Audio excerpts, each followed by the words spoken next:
विधानसभा के शीतकालीन सत्र की शुरुआत हो गई है।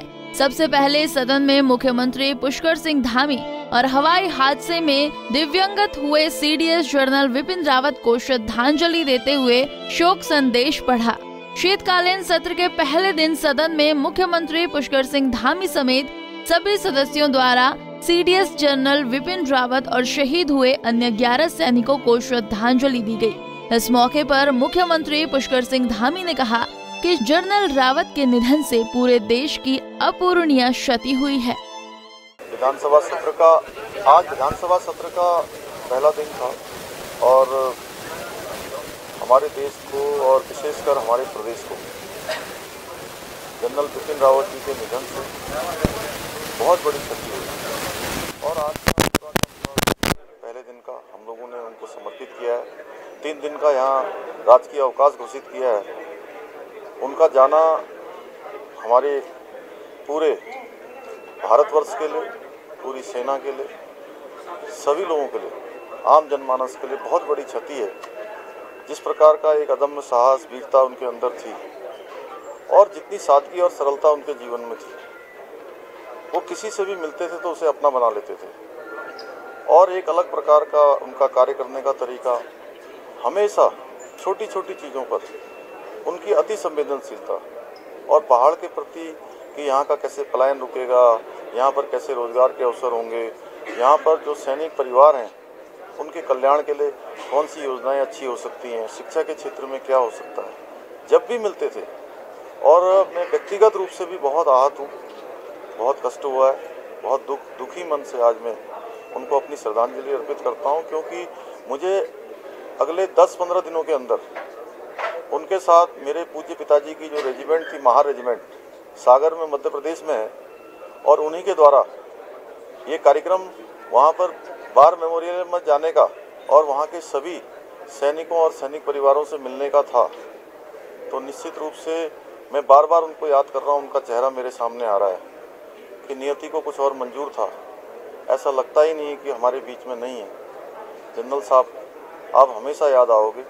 मैं आज उनके परिवार को, उनको दोनों बेटियों को, उनके चाहने वालों को और जो 11 अन्य हमारे सैनिक ऑफिसर और जवान, सेना के लोग जो जिनका इस घटना में जिनका निधन हुआ है, जनरल साहब को, उनकी पत्नी को, उन अन्य 11 सभी को अपनी शोक संवेदनाएं उनके लिए व्यक्त करता हूं और भगवान से प्रार्थना करता हूं कि उनके सभी पारिवारिक जनों को इस असहनीय कष्ट को सहने की शक्ति प्रदान करें। वहीं विधानसभा अध्यक्ष प्रेमचंद अग्रवाल ने कहा कि जनरल रावत के रूप में महान योजनाकार और राष्ट्र प्रेमी व्यक्ति देश ने खोया है।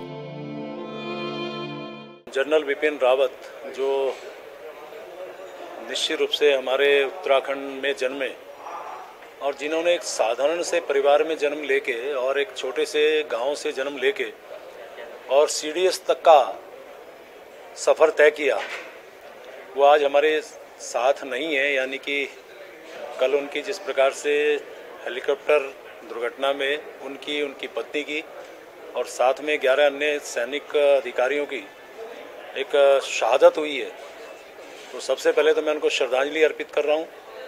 आज हमारे इस सदन ने पूरे सभी सदस्यों ने बहुत ही भरे मन से उनको अपनी श्रद्धांजलि व्यक्त की है और निश्चित रूप से जिस प्रकार से वो एक असाधारण योद्धा, जिस प्रकार से वो देखने में सरल सौम्य लगते थे, वहीं उनके अंदर की जो इच्छा शक्ति जो दिखती थी, वो चाहे सर्जिकल स्ट्राइक हो या अन्य जो भी इस प्रकार के घटनाक्रम रहे हों, उसमें उनकी अहम भूमिका रही है। हमारे एक सदस्य ने उनके बारे में जो विचार व्यक्त किए, मुझे लगता है उसे समय से बांधना तो बहुत मुश्किल था, लेकिन सबकी एक ही भावना थी कि ये उत्तराखंड की क्षति नहीं, पूरे देश की क्षति है और ये हमेशा हमें याद आते रहेंगे, उनके काम याद आते रहेंगे। वहीं नेता प्रतिपक्ष प्रीतम सिंह ने कहा कि जनरल रावत ने जो मुकाम हासिल किया वो गौरवान्वित है। उनके नेतृत्व में भारत की सेना ने नए आयाम बनाने का काम किया। नहीं, देखिए, आज सदन के अंदर स्वाभाविक बात है कि देश ने अपने सीडीएस को खोया है। उनकी पत्नी उस चॉपर क्रैश में उनके साथ थी और 11 अधिकारी और जीसीओज को हमने खोया है। तो आज सदन में प्रत्येक साथी ने शोक संतप्त परिवार को अपनी